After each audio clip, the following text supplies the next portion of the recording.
Buenas, galera. Voltamos então com a última parte sobre os domínios morfoclimáticos brasileiros, né? Em outras palavras, os biomas brasileiros. A gente teve a primeira parte aí falando sobre o complexo domínio amazônico, né?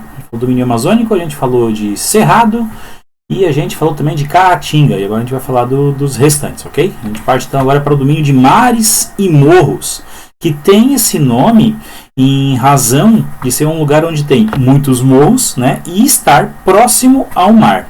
Aí tem que tomar um pouco de cuidado, dependendo da classificação que vocês pegarem, né, porque quando a gente fala em domínio de mares e morros, a gente encontra aí também a vegetação litorânea, né, e a vegetação litorânea basicamente é dividida em duas, ou é restinga ou é mangue, né, praticamente. E aí um pouquinho mais para dentro do continente, aí quando termina a parte litorânea, aí começa praticamente o que? A Mata Atlântica, como está aqui em cima aqui, ó. A Mata Atlântica, floresta latifoliada, ou seja, folhas grandes e largas, tropical, ou seja, uma floresta de regiões mais quentes, apesar do que ela também aparece dentro do clima subtropical, porque ela é encontrada no Paraná, Santa Catarina e Rio Grande do Sul, né? É o principal bioma presente nos mares e morros, ainda que tenha muitas espécies, que muitas espécies estejam em risco de extinção. Olha que número assustador, somente 7%, esse número já está um pouco desatualizado, talvez seja menos ainda, 6,5%, 6%, quem sabe, né, de vegetação restante daquilo que era a cobertura original antes do descobrimento do Brasil, né? Se a gente acompanhar o mapa de localização da vegetação, a gente já vai ver no próximo slide, a gente vai ver que onde ocupava a Mata Atlântica, basicamente, é onde hoje está a maioria da população brasileira, na faixa litorânea, né? Então, antes de eu passar para o próximo slide, só para vocês verem aqui, ó, alguns autores consideram parte da vegetação litorânea a Mata Atlântica. Então, o domínio de mares e morros tem que tomar cuidado que, dependendo do autor, vocês vão encontrar só mares e morros. E tem gente que vai chamar de Mata Atlântica, Restinga e Mangue. Tá? Então, tomem cuidado quanto a isso, porque há essa divisão da vegetação dentro do domínio, né? Mas a maior parte do domínio é composta pela Mata Atlântica, que é essa parte que está em vermelho, aquilo que eu falei para vocês, ó. Paraná, Santa Catarina e Rio Grande do Sul. O climograma de precipitação e temperatura, né? O gráfico termopluviométrico mostra chuvas bem distribuídas, certo? Aqui nesse ano em específico, aqui em dezembro e janeiro que chove mais, né? Até mesmo abril aqui choveu um pouco mais, mas sempre acima dos 100 milímetros praticamente, né? Um pouco menor aqui nesses meses, mas mesmo assim chuvas bem consideráveis, ou seja, um ambiente muito úmido, com temperaturas altas, uma pequena queda da temperatura aqui nessa faixa, mas é pequena mesmo. Ah, mas é muito alto. Não, é de 26 para 21 graus, ó, como vocês podem ver aqui no gráfico. De 26 para 21, então é uma diferença de 5 graus. Claro que aqui na região sul essa diferença vai ser maior, mas também vão ser chuvas bem distribuídas, ou seja, é o mesmo tipo de vegetação. Aliás, é muito semelhante à Mata Amazônica, ok? Só não tem tantos rios assim como tem a Mata Amazônica, não tem tanta essa situação, mas fortemente a presença da umidade pela grande quantidade de chuvas, né? E também essa questão da temperatura mais elevada, que ela suporta melhor essa temperatura mais elevada, ok, gente? Bom, o domínio de mares e morros ele é extremamente interessante pela sua riquíssima biodiversidade. Então a gente já está falando de uma vegetação bem heterogênea, ou seja, uma grande quantidade de espécies presentes aqui, né? Somente em 1 hectare de Mata Atlântica, situada na parte meridional da Bahia, ou seja, no sul da Bahia, pesquisadores identificaram 450 espécies diferentes de árvores, só de vegetais. 450 espécies de árvores em somente 1 hectare, né? Lembrando que 1 hectare é 100 metros por 100 metros, né? Então, isso mostra o quê? A grande a grande sua biodiversidade. Ela é muito heterogênea, a palavra não saiu, mas é isso aí. Ok, gente? Esse é o mapa que assusta a gente, ó. O domínio natural, né? O original, que existia de Mata Atlântica antes do seu descobrimento. E aqui essas pequenas manchinhas verdes, né? O que sobrou da mata original, certo, gente? Que sobrou da mata original porque o resto foi devastado. E olha que interessante, a maior parte da Mata Atlântica não foi devastada para pegar a madeira, como é nos dias atuais, mas basicamente para ocupar o espaço que ela ocupava, né? Porque se a gente acompanhar o mapa aqui, é justamente onde se encontra a maior parte da população brasileira. Então essa vegetação deu espaço ao espaço que foi ocupado, né, pelo homem, pelas estradas, pelas fazendas, pelas cidades e assim por diante. Hoje o que tem muito preservado ainda de Mata Atlântica, bem na questão original dela mesmo, são mais encostas de morro, lugares mais de difícil acesso, né, e aí grande parte deles viraram parques ambientais, ok? Partindo para um outro domínio, então, é o domínio dos campos, ou Pampa, né, o Pampa Gaúcho, como também é dito, que é também uma pradaria, né? Lembra que a gente já falou em outras aulas que existem pradarias e estepes. Todos os dois são vegetações de campos. Vamos ver se vocês lembram qual é a diferença básica entre pradarias e estepes. Vocês lembram? Pradarias são lugares onde não existe estação seca, né? Uma estação mais com chuvas bem distribuídas ao longo do ano.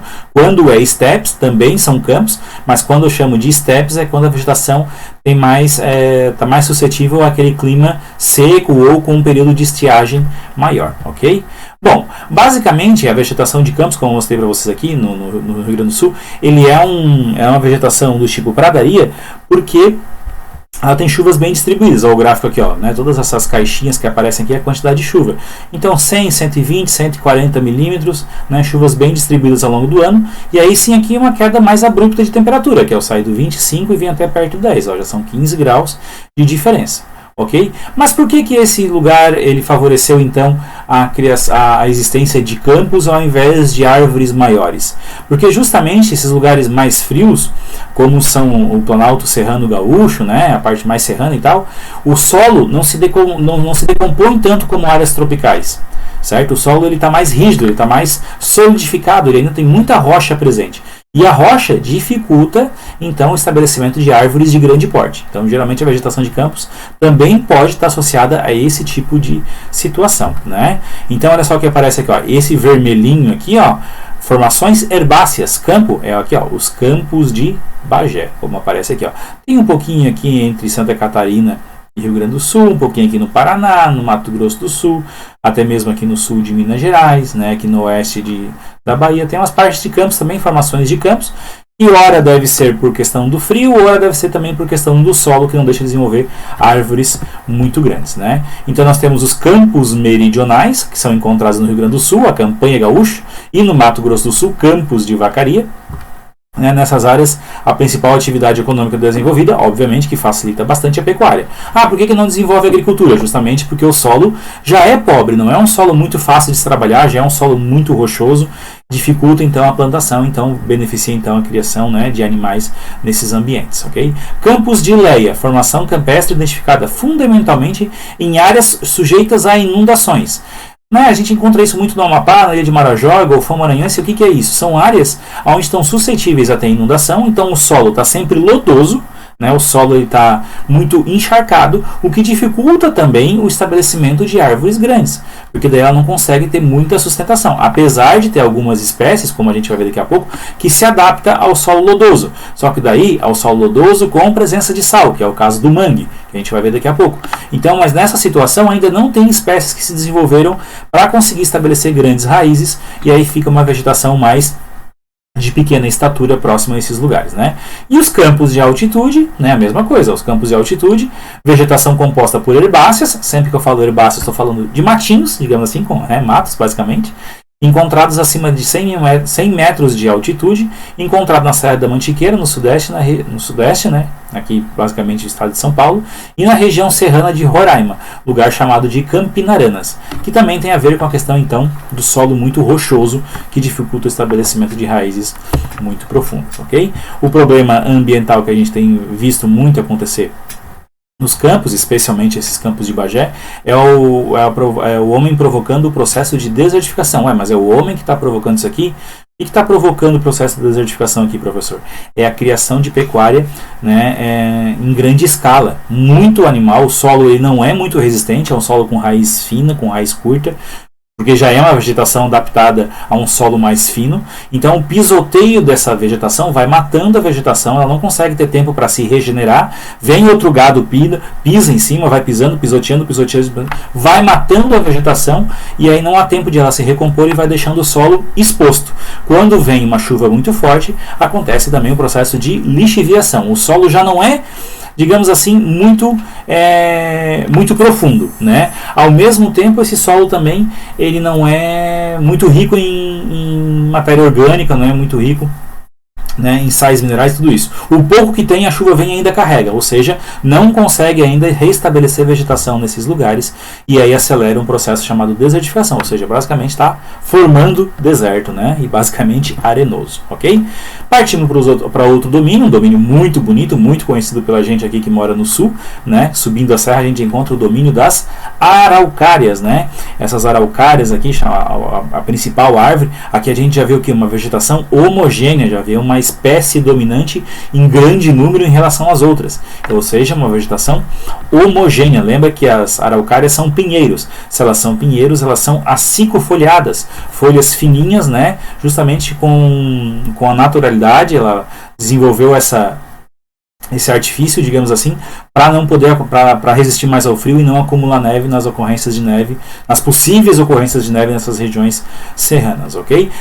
Uma curiosidade que eu acho que eu já falei para vocês também em outra aula é que a araucária também tem o nome de pinheiro do Paraná, ok? Essa é a região de ocorrência, então pega bem aqui o sul de São Paulo, grande parte do Planalto Serrano do Paraná, né, Planalto Meridional, aqui no Planalto Serrano Catarinense também, e nessa parte mais centro-norte aqui do Rio Grande do Sul, certo? O domínio das araucárias, a gente fala bem rapidinho dela, né? Ela é encontrada muito junto com outras plantas herbáceas também, ou com plantas mais arbustivas, como a própria erva mate, enfim, mas ela é a dominante, né? Ela é a grandiosa dominante ali, e a madeira dela foi muito usada, muito explorada. É uma das vegetações que sofreu bastante também, e que hoje, nos dias atuais, é uma das vegetações que tem as leis ambientais mais severas quanto ao seu desmatamento, né? Então foi bem difundidas as leis, tal, existe todo um cuidado, uma fiscalização muito forte em cima delas, porque como são árvores muito grandes, são fáceis, digamos assim, são mais fáceis de serem fiscalizadas através do uso de satélites. Se desaparecer uma árvore, o satélite vai acusar, e aí a fiscalização vai ser informada onde é que ela tem que ir para ver o que aconteceu. Tá? Então as leis são bem severas, multas altíssimas, prisão, enfim, tudo isso daí, né? Mas basicamente as araucárias foram em grande parte assim em 1700, 1800, 1900 foram muito cortadas porque a madeira era muito boa para fazer casas, para fazer o chão do trilho do trem. Então foi usada muita madeira dela, né? Além do que a árvore dá uma madeira muito boa porque a árvore é muito reta, né? Então dá para fazer uma tábua bem certinha, bem longa, bem resistente. Então ela tinha muitos agrados ao setor madeireiro, né? Por essa facilidade de trabalhar com esse tipo de madeira. E aí quase que ela foi extinta e no fim, né, teve todo esse trabalho aí de ser refeito com questões às leis para proteger mais essa vegetação. Ok, gente? Complexo do Pantanal. O Pantanal é isso aqui mesmo. O Pantanal, para quem nunca foi, quem nunca viu, é basicamente isso. É um terreno bem plano, né? Preenchido por vários lugares onde tem resquícios do rio que inundou. O principal rio que passa aqui no Pantanal é o rio Paraguai. Apesar do nome, né? Ele nasce no Brasil, ok? Corta aí a divisa do Brasil com o próprio Paraguai, mas quando ele passa aqui por dentro do Pantanal, ele está totalmente dentro da parte brasileira. E por que o nome é complexo? Por que não é domínio do Pantanal? Porque o Pantanal é uma mistura de diversos tipos de vegetação. Como eu disse para vocês, aqui está a região do Pantanal. Ó, pega aqui o sul do Mato Grosso, né? Pega a grande parte oeste aqui do Mato Grosso do Sul, a parte mais ocidental aqui do Mato Grosso do Sul, né? E obviamente ele se estende um pouco aqui pela Bolívia e um pouco aqui pelo Paraguai, né? O principal rio que provoca aqui as inundações é o rio Paraguai. Olha que interessante. Se vocês olharem esse gráfico termopluviométrico aqui, do domínio do complexo do Pantanal, e olhar do Cerrado, ele é basicamente o mesmo. As temperaturas são altas ao longo do ano todo, mas existe um período de seca. E aí é o período que o Pantanal, entre aspas, seca, onde formam aqueles vários lagos, né, distantes um do outro ali. E aí quando vier o período de chuvas de novo, janeiro, fevereiro, que começa lá outubro, novembro, dezembro, janeiro, fevereiro e março, chove bastante. Aí provoca as inundações e todos aqueles lagos ali que estão separados, eles ficam unidos porque todos eles sofrem elevação da sua quantidade de água e aí fica tudo uma coisa só, né? E por que inunda tão fácil o Pantanal? Porque acompanha lá o mouse. Aqui ao redor, Mato Grosso do Sul, Goiás, Mato Grosso, tudo que não está circulando o mapa aqui, ó. Opa, voltei na figura, vamos voltar aqui. Ó, Tudo aqui, ó, é o Planalto Central brasileiro. E o Pantanal é como se fosse uma depressão, porque de um lado está a Cordilheira dos Andes, desse lado a Cordilheira dos Andes, e desse lado o Planalto Central brasileiro. Ou seja, tudo que chove ao seu redor, o que derrete de gelo do outro lado, né, a água vem para o lugar mais baixo, que é justamente o Pantanal. Então, por isso que ele inunda tão fácil assim, né? Olha só que interessante. O Pantanal é considerado uma área de transição entre a Amazônia, o Cerrado e o Chaco. A gente estudou a Amazônia, a gente estudou o Cerrado. O Chaco não, porque o Chaco fica na Argentina, ok? Então, ele tem uma mistura muito grande de vegetações. Por isso que é denominado um complexo, né? Esse mosaico de ecossistemas intercala regiões de cerrado e floresta úmida, além de áreas aquáticas e semiaquáticas. Durante os períodos chuvosos, de outubro a abril, o nível dos rios da bacia do Paraguai aumenta e inunda a planície, cobrindo até 2/3 da área do Pantanal. Vocês não imaginam que 66% do Pantanal fica totalmente coberto de água durante o período das chuvas. Esse fato ocorre em virtude da baixa declividade do terreno, que em média apresenta 100 metros de altitude. Ao final do período das chuvas, entre junho e setembro, as águas baixam lentamente e voltam ao seu curso natural. Então, aquilo que eu falei, tudo que chove ao redor, no Planalto Central, nos outros estados inteiros, toda a água corre para o Pantanal. Então, por isso que inunda muito fácil. Certo, gente? As questões ambientais envolvendo o Pantanal também tem muito a ver com a pecuária, porque como é um solo que encharca muito, é muito difícil fazer um plantio, alguma coisa assim, né? A criação de animal ela é mais presente no Pantanal. Então tem várias histórias aí do gado no Pantanal, ele é criado meio solto, né, nos espaços lá. A pecuária é a principal atividade econômica praticada no Pantanal, sendo desenvolvida em grandes latifúndios desde o século XVIII, ou seja, desde 1700, né? Porém, nos últimos 20 anos, a região é ameaçada pela expansão agrícola e pelo crescimento das cidades. Problemas de erosão são provocados pela agricultura e o intenso uso de agrotóxicos está poluindo as águas superficiais subterrâneas, né? Então, a ação humana aí, nos seus mais diversos alcances, né? Pode ser indústria, pode ser agricultura, pode ser pecuária, não vamos poupar ninguém aqui, né? Todos têm sua parcela de culpa aí no que vem acontecendo nas questões ambientais, ok? Bom, vamos para um próximo, uma outra zona ecótone. Lembra o que é a zona ecótone? Quando existe um encontro entre um domínio morfoclimático e outro, ou seja, uma área de contato entre um bioma e outro, onde cria um ambiente único. E aí vocês já estão vendo aqui pela imagem, né? Por que o nome é Mata dos Cocais? Porque basicamente tem muitos coqueiros. Na verdade, a maioria são palmeiras, né? Sabe a diferença entre palmeira e coqueiro? A diferença é que todo coqueiro é uma palmeira, mas nem toda palmeira é um coqueiro. Ah, viu? A única diferença do coqueiro... O coqueiro é uma palmeira, só que é uma palmeira que dá coco, né? E aí existem as palmeiras que não dão coco, também são palmeiras. Basicamente é isso. Certo, gente? Olha aqui onde é que elas se encontram, ó, entre o Maranhão e o Piauí. Chega aqui até uma partezinha do Ceará. Ok? Onde predomina então essas espécies aqui, né? O babaçu e a carnaúba. Elas são muito semelhantes, apesar de ter uma pequena diferença visual entre elas, mas as duas são palmeiras. Se são palmeiras, a maioria são palmeiras, eu estou falando de uma vegetação homogênea, né? Então eu vejo uma espécie dominante em relação às outras, ok, gente? E por fim, para encerrar mesmo, agora mesmo, né? Lembra que eu falei para vocês do domínio de mares e morros? Pode vir aparecer junto isso aqui, ó, vegetação litorânea dentro dos mares e morros, porque esse verdinho que está aqui, ó, esse mais aqui, parece assim, ó, onde é que está aqui, ó, Mata Atlântica. E esse verdinho mais clarinho é manguezais e restinga, que é basicamente a vegetação encontrada no extremo litoral. Então eu tenho o mangue, né, que é de litorais mais quentes, a gente não vai encontrar aqui no Rio Grande do Sul, nem até a metade de Santa Catarina, só vai encontrar ali da região de Laguna, Florianópolis para cima, onde tem a divisão, a diferença entre a maré alta e a maré baixa, elas são maiores, elas são mais evidentes, ok? Coisas comuns do mangue são as raízes aéreas. Aqui é quando não está inundado pela maré alta, né? Então a diferença entre maré alta e maré baixa nessas regiões geralmente chega até 1 metro, 1,5 metros, podendo alcançar até 5 metros mais próximo à linha do Equador, né? Então é um lugar sempre que tem muita lama. Lembra que eu falei para vocês? Muita lama não consegue estabelecer árvores de grande porte. Mas essa árvore aqui, ela conseguiu se estabelecer porque ela, né, criou as raízes chamadas raízes aéreas, raízes pneumatóforas, aqui ó, pneumatóforas, raízes aéreas, né? E elas também são halófilas. O que é halófilo? né, plantas classificadas de acordo com a necessidade ou tolerâncias de concentração de sal.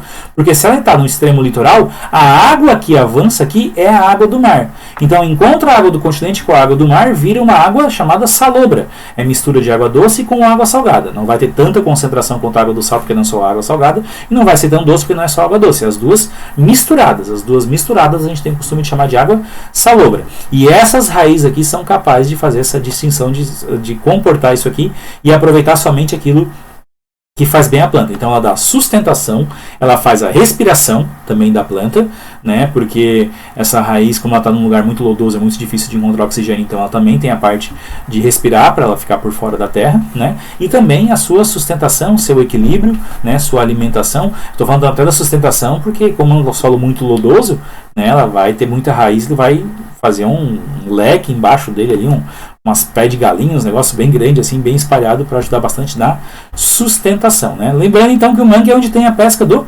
caranguejo, né? E como o mangue também é área litorânea, também sofre muito com a ação humana, despejo de esgotos e tal, toda essa situação aí também que é bem complicada para o mangue, né? E a restinga, que basicamente é uma vegetação do extremo litoral, a vegetação que ocupa a parte superior das dunas, né? Essa parte mais bem costeira mesmo, certo, gente? A restinga é um espaço geográfico formado sempre por depósitos arenosos paralelo à linha de costa.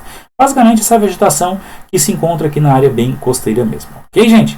Então, basicamente é isso, né? Como eu falei para vocês, a vegetação litorânea também sofre muito com a ação humana, porque é onde está a maior parte da população brasileira, aliás, a maior parte da população mundial, né? Mais de 60% da população mundial vive em áreas litorâneas. Certo, gente? É isso aí, um abraço, encerrou!